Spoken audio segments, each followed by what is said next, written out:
Hello everyone, welcome back to another video. So this is not the video I wanted to be making today. My name is Reece Payne, if you don't already follow the channel, but I have bought a new car. No, I have not sold my old car to buy one. My car got written off, unfortunately. So as you can see, there's going to be a couple of clips here. This is just from the event. I was just driving along a 30-mile-per-hour road and some woman just pulled out completely in front of me. It was not my fault at all. She completely admitted fault. But my car got written off, all the airbags deployed. As you can see, the curtain airbag, the steering wheel and the dash airbag. Fortunately, me and the passenger are both safe, a little bit of concussion and I've got a bit of back injury as well. But the other party, she did crack a rib. Luckily, she is all okay, no one's seriously harmed. I'm just very gutted about the car. It was a big experience to take in. And obviously being in a car crash as well, definitely makes me more kind of, not sensible, but more cautious on the road. So as you can see, I've bought a E81 123D. I have gone for a diesel just because I'm maybe getting a bit better miles per gallon, so my insurance has gone up a little bit as well. It has now gone up about £250 for the year, so I just paid that outright, got it done. But fortunately it's not too much, so it's still affordable.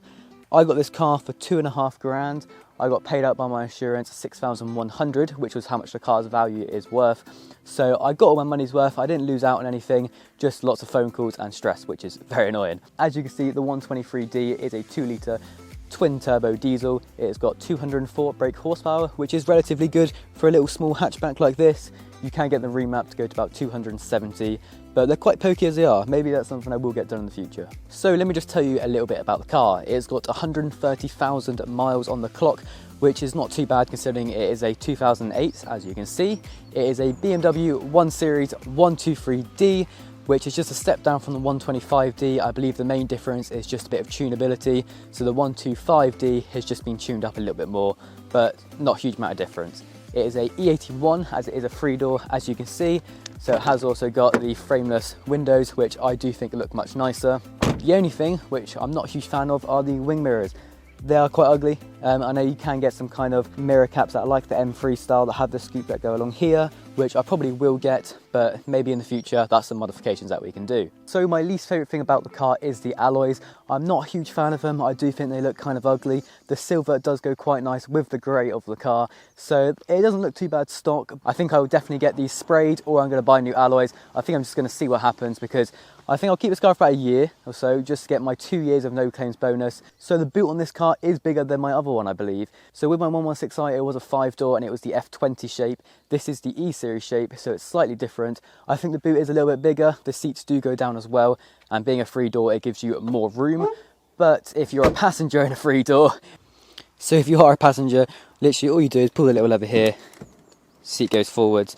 But if I get in the back here, so you are a little bit squeezed in back here, you've not got a lot of leg rooms. My knees are touching the back of the driver. But again, it is a 3-door, so it's not going to have anywhere near as much room as a 5-door. So I just wanted to sit down and have a little chat with you guys about what happened and how it felt to be a driver behind the wheel. Obviously, I've never been in an accident before, so it was a little bit scary. Of course, as a driver, you're always looking around and you can see what's going to happen. There was a second between me noticing she was going to turn into me and me having to react and brake. So there's a dash cam video here, so I'm just going to kind of play it back and forwards as I talk along. So you can see here, this is where she started to pull out a little bit, and I turned a little bit to the side, and you can see the brakes went straight on. I did as much as I could. There was physically nothing else I could do to avoid the accident.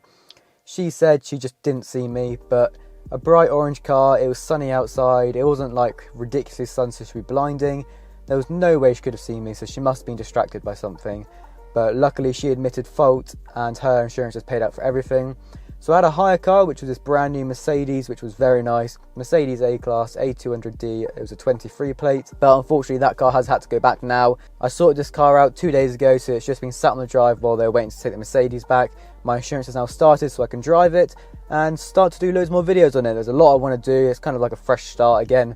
I also just want to talk about what it's like when airbags deploy. So if you've been in an accident before, you'd know. But when the airbags deploy, you sat here, the steering wheel one splits in half down the middle, and then it just pops out at you. The curtain one blew off me as well, and the dash airbag. So all 3 airbags blew off at once, which is a very good safety thing on BMW side.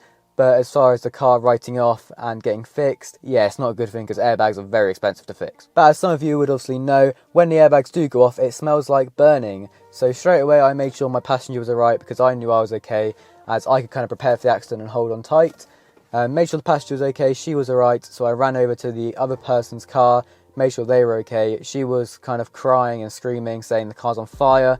It wasn't, it was just the smell of the airbags. She was about a 50-year-old woman, 50 to 60, so there might have been something distracting her, or she just wasn't paying attention at all.